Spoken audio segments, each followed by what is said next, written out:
Hello दोस्तों, नमस्कार।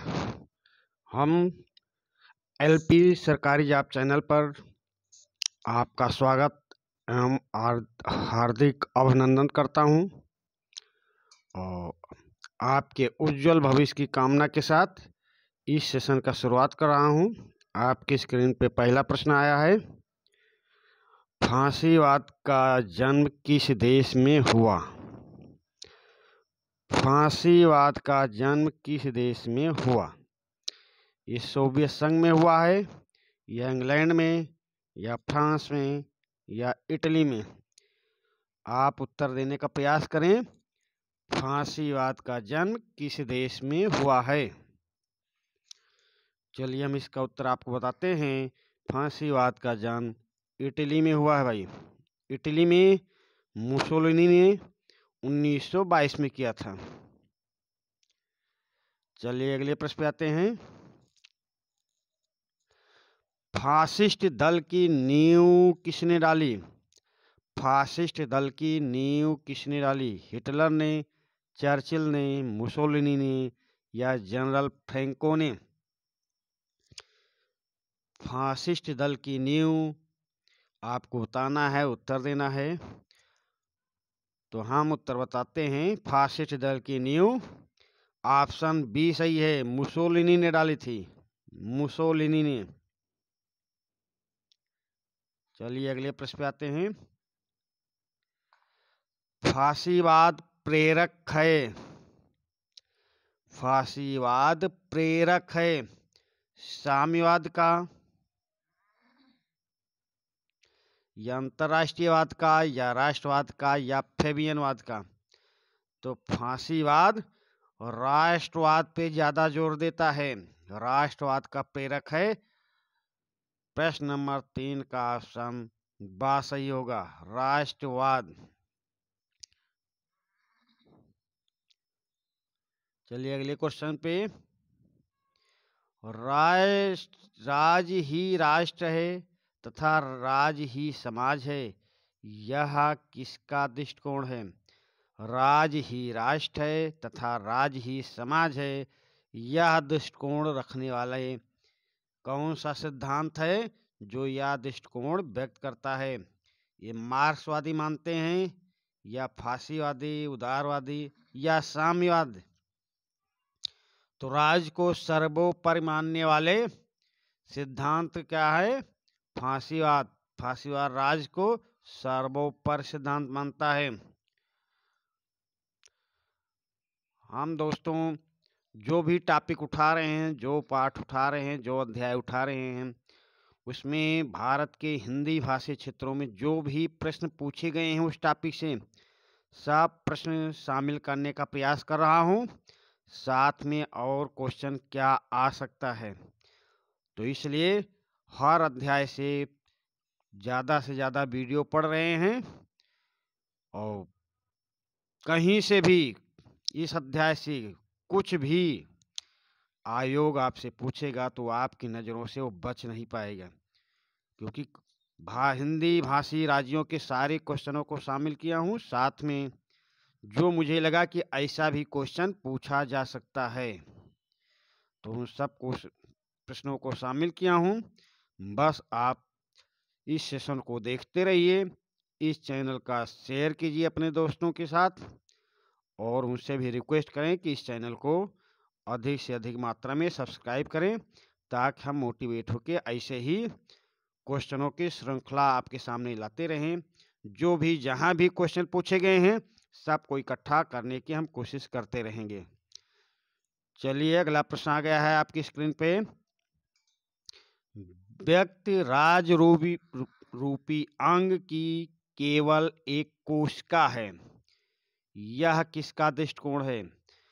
व्यक्ति राज रूपी अंग की एक कोशिका है, ऐसा विचार व्यक्त करने वाला कौन सा सिद्धांत है? प्रश्न नंबर 5 को देखेंगे और उत्तर देने का प्रयास करेंगे। तो व्यक्ति राज रूपी अंग की केवल एक कोशिका है, ऐसा दृष्टिकोण फांसीवादी रखते हैं। फांसीवादी। आपका ऑप्शन बी सही होगा। अगले प्रश्न पे आ जाइए। यदि राज ही समाज रूपी शरीर है तो नेता उसका दिमाग है। यह किसका दृष्टिकोण है? यदि राज ही समाज रूपी शरीर है तो नेता उसका दिमाग है। प्रश्न नंबर 6 को अच्छे से पढ़ेंगे, उत्तर देने का प्रयास करेंगे। ऐसा दृष्टिकोण फासीवादियों का है या साम्यवादियों का या मार्क्सवादियों का अथवा उदारवादियों का? तो राज को सर्वोपरि मानता है और नेता उस राज को चलाता है, उसका दिमाग है, ऐसा फासीवादी मानते हैं। तो प्रश्न नंबर 6 का ऑप्शन ए सही हो जाएगा। ऑप्शन सही है, फासीवाद। फासीवाद आपका सही उत्तर होगा। चलिए अगले प्रश्न पे आ जाइए। उसका कार्यकारी सिद्धांत था विश्वास, आज्ञापालन, संघर्ष। किस ओर संकेत करता है ये वाक्य? किस ओर संकेत कर रहा है भाई? प्रश्न को आप ध्यान पूर्वक पढ़ेंगे। उसका कार्यकारी सिद्धांत था आपको विश्वास करना है, आज्ञा पालन करना है और संघर्ष करना है। ये उदारवाद की ओर इंगित करता है या मार्क्सवाद की ओर इंगित करता है या फासीवाद की ओर इंगित करता है या गांधीवाद की ओर इंगित करता है? आपको बताना है कि ये किस ओर इशारा कर रहा है भाई, किस ओर संकेत कर रहा है। तो प्रश्न नंबर 7 का हम आपको उत्तर बताते हैं। ऐसा दृष्टिकोण फासीवादियों का था। फासीवाद आपका ऑप्शन बा सही होगा। चलिए अगले प्रश्न पे आ जाते हैं।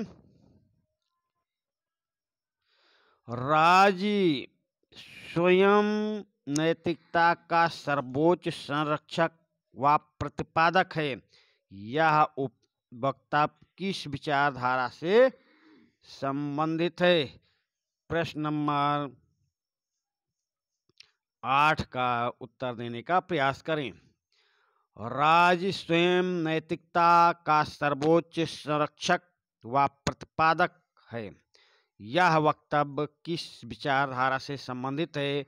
तो प्रश्न नंबर 8 का उत्तर देने का प्रयास करें। ये मार्क्सवाद से है या नकारात्मक उदारवाद से या फासीवाद से है? तो राज स्वयं नैतिकता का सर्वोच्च संरक्षक व प्रतिपादक है। ये वाक्य फासीवादी विचारधारा से संबंधित है। प्रश्न नंबर 8 का ऑप्शन दा सही होगा।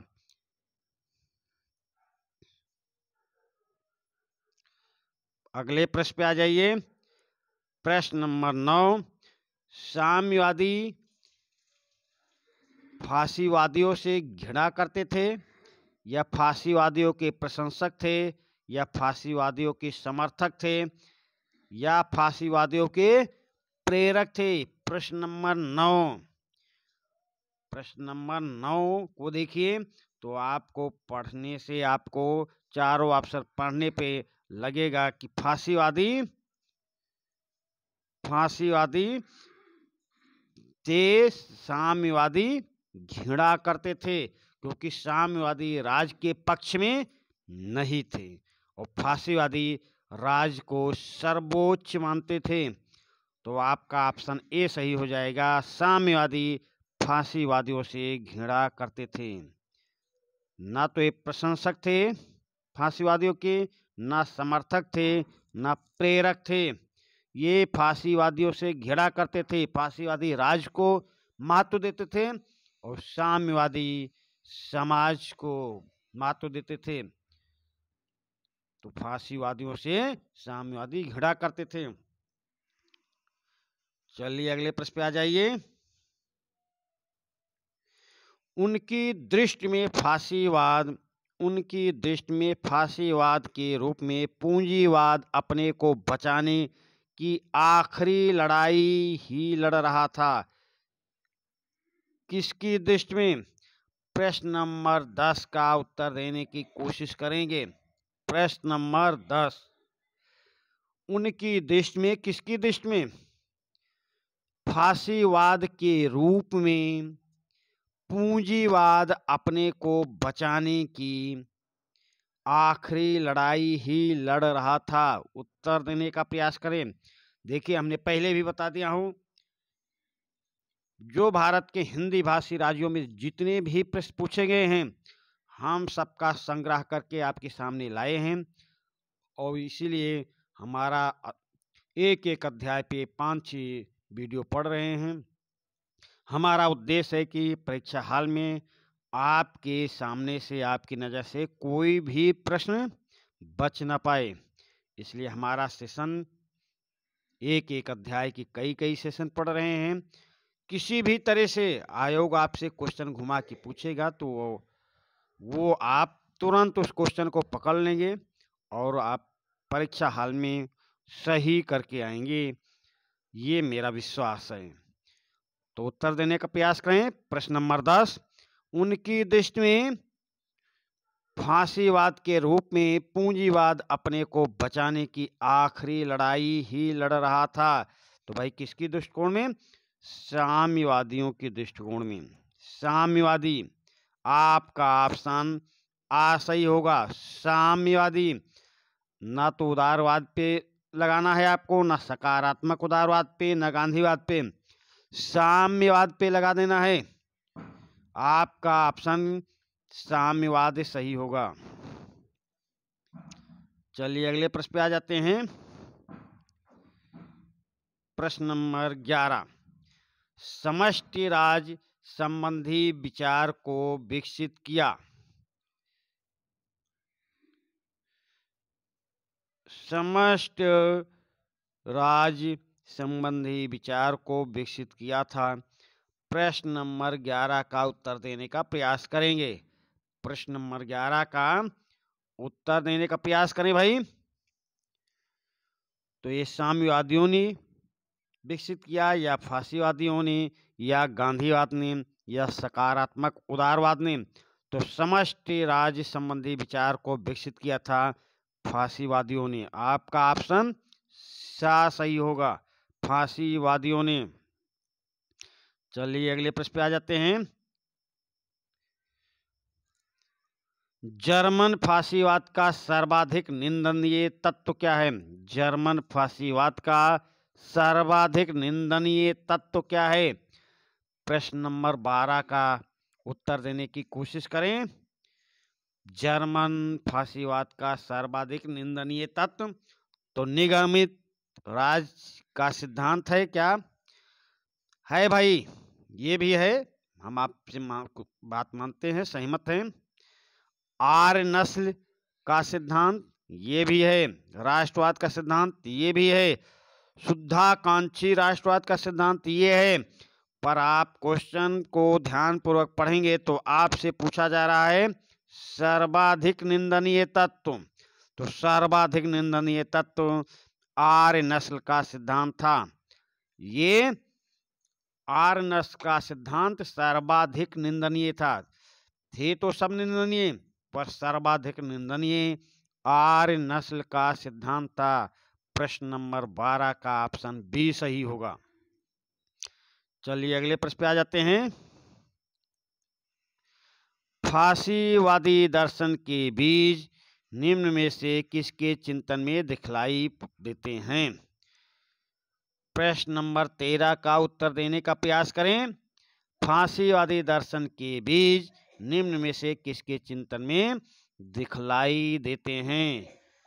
ये ग्रीन के चिंतन में, या हीगल के चिंतन में, या हिटलर के चिंतन में, या लास्की के चिंतन में? बताने का प्रयास करें। ऐसे ही प्रश्न परीक्षा हाल में आपको देखने को मिलेगा। फांसीवादी दर्शन के बीज निम्न में से किसके चिंतन में दिखाई देते हैं? तो प्रश्न नंबर 13 का ऑप्शन बा सही होगा, हिटलर के। हिटलर और फांसीवादी मुसोलिनी दोनों को जुड़वा भाई कह सकते हैं। हिटलर और मुसोलिनी को जुड़वा भाई कह सकते हैं। नाजीवादी और फांसीवादी एक जैसे सिद्धांत हैं। चलिए अगले प्रश्न पे आते हैं। राज्य के नाम व्यक्ति की बल देने की प्रकृति का परिचय देता है। राज्य के नाम व्यक्ति की बल देने की प्रकृति का परिचय देता है। भाई ये किससे संबंधित है? कौन राज्य के नाम पर व्यक्ति की बल देने के लिए कह रहा है, ये आपको बताना है। तो प्रश्न नंबर 14 का उत्तर देने की कोशिश करेंगे। ऐसा मार्क्सवादी करते हैं या सकारात्मक उदारवाद या उदारवाद या फांसीवाद? तो राज्य को सर्वोच्च मानते हैं, राज्य की वेदी पर व्यक्ति का बल देने की प्रवृत्ति का परिचय देते हैं फांसीवादी। भाई ऑप्शन द सही होगा। प्रश्न नंबर 14 का ऑप्शन द आपका सही उत्तर होगा।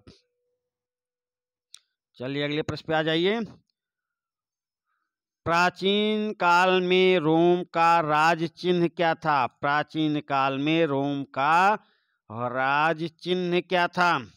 उत्तर देने का प्रयास करेंगे। ये स्वास्तिक था या बैल था या फैसियो था या घोड़ा था? प्रश्न नंबर 15 का उत्तर देने का प्रयास करेंगे।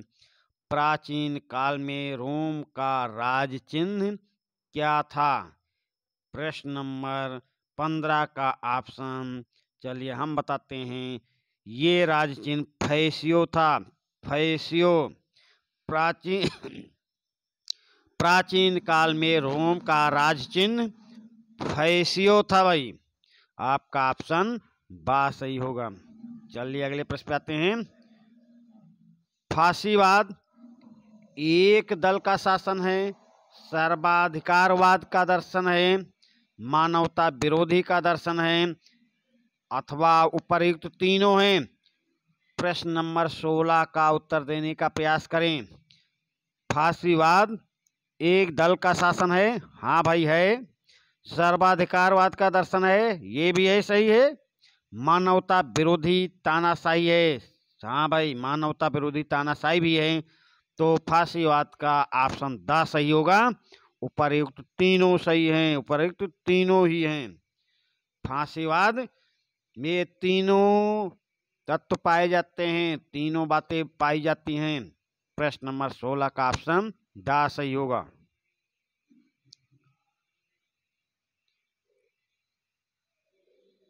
अगले प्रश्न पे आ जाइए। प्रश्न नंबर 17। प्रश्न नंबर 17 को देखिए भाई। फासिज्म यथार्थवादी पर आधारित है। फासिज्म यथार्थ पर आधारित है। बोल्शेविज्म सिद्धांत पर। यह कथन किसका है? फासिज्म यथार्थ पर आधारित है, बोल्शेविज्म सिद्धांत पर। यह कथन किसका है? आपको उत्तर देना है।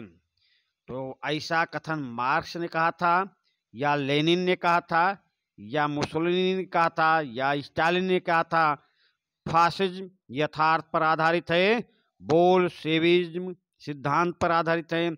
ये ऐसा विचार, ऐसा कथन किसका है? तो ये कथन कहने वाले, ये कथन देने वाले मुसोलिनी जी हैं। फांसीवाद के जनक मुसोलिनी जी। चलिए अगले प्रश्न पे आ जाइए। प्रश्न नंबर 14।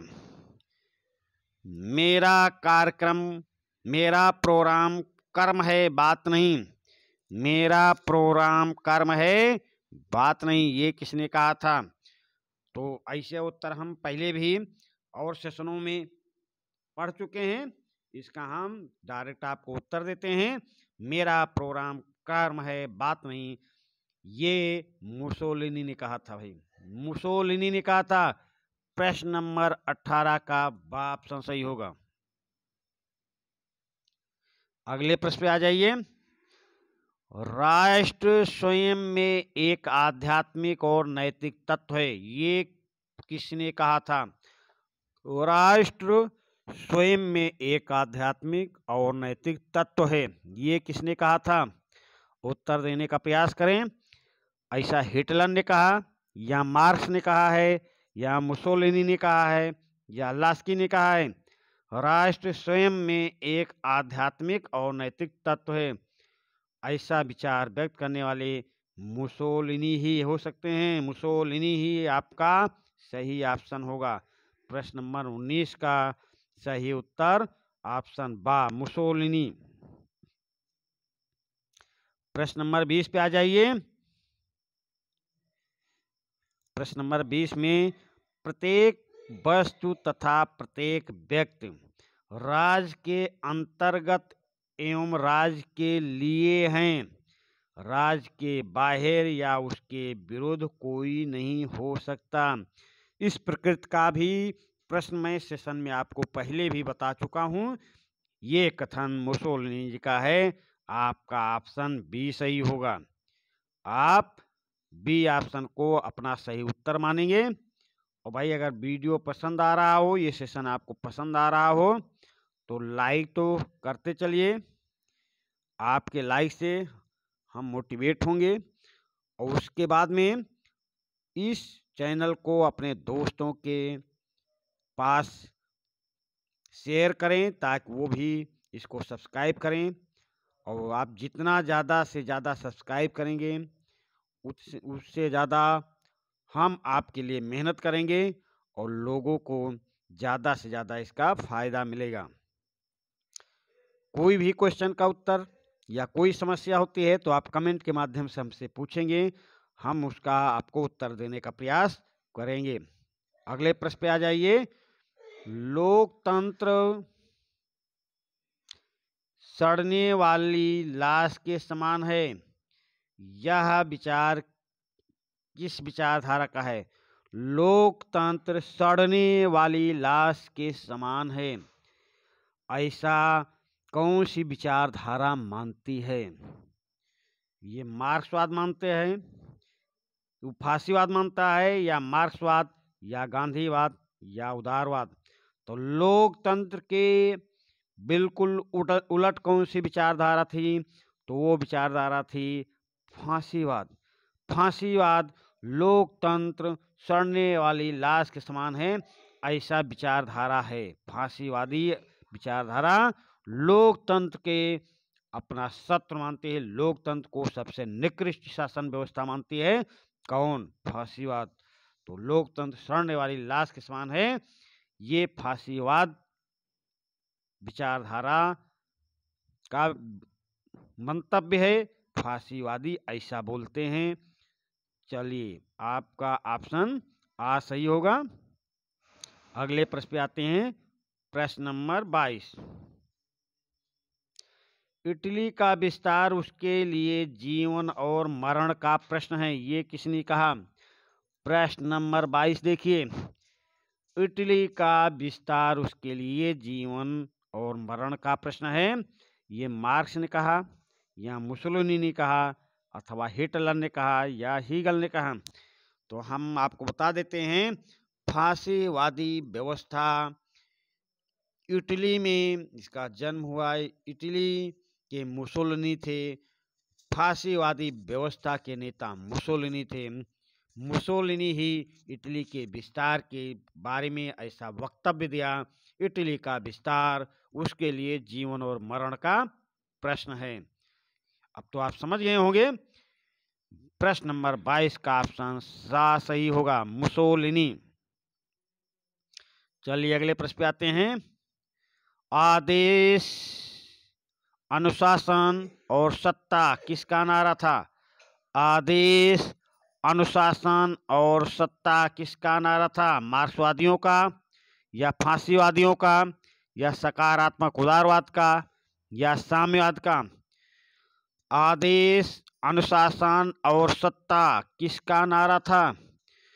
तो हम आपको बता देते हैं, ये फांसीवादियों का नारा था। आदेश, अनुशासन और सत्ता फांसीवादियों का नारा था।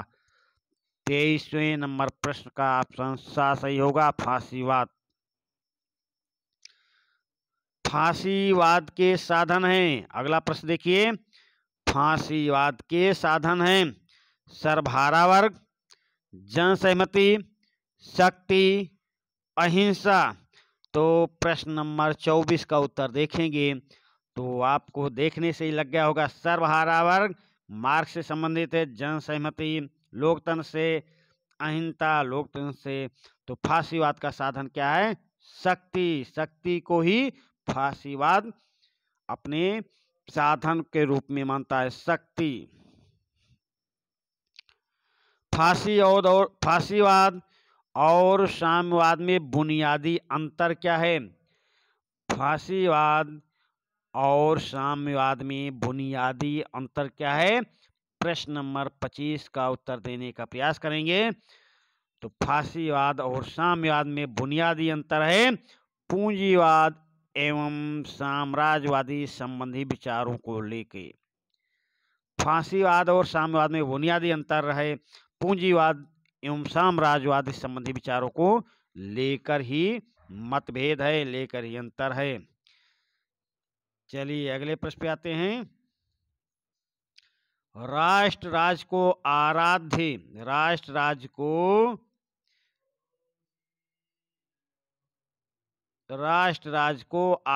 देव के पद पर प्रतिष्ठित करने वाली विचारधारा। राष्ट्र राज्य को आराध्य देव के पद पर प्रतिष्ठित करने वाली विचारधारा कौन है? ये मार्क्सवाद है, या फांसीवाद, या साम्यवाद, या उदारवाद?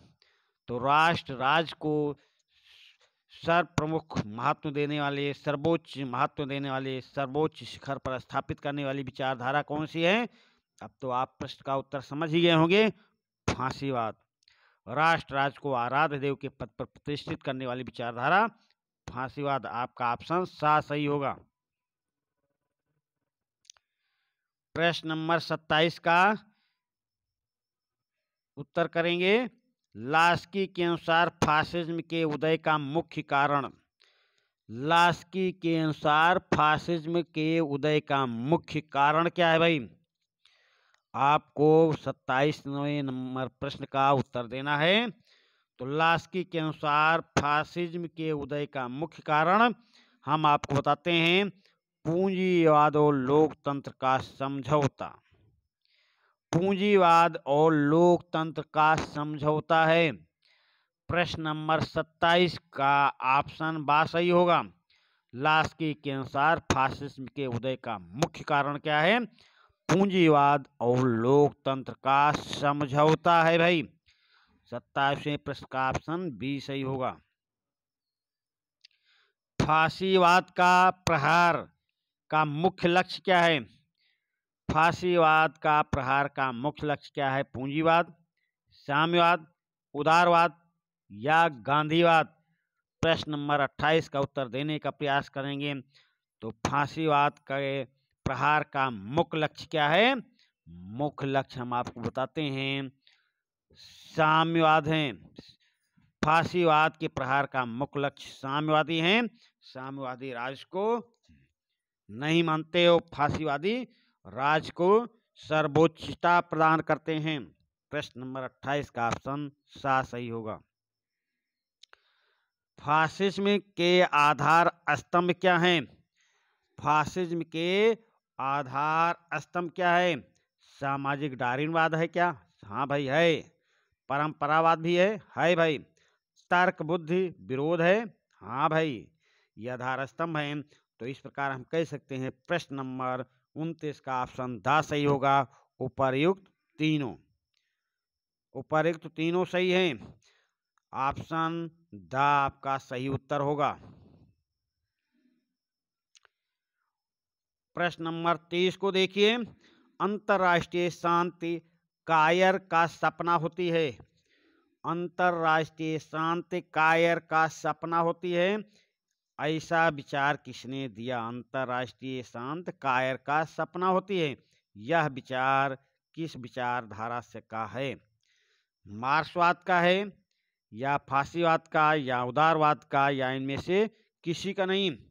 तो अंतरराष्ट्रीय शांति कायरों का सपना है, ऐसा विचारधारा, ऐसा वक्तव्य फांसीवादी विचारधारा देती है।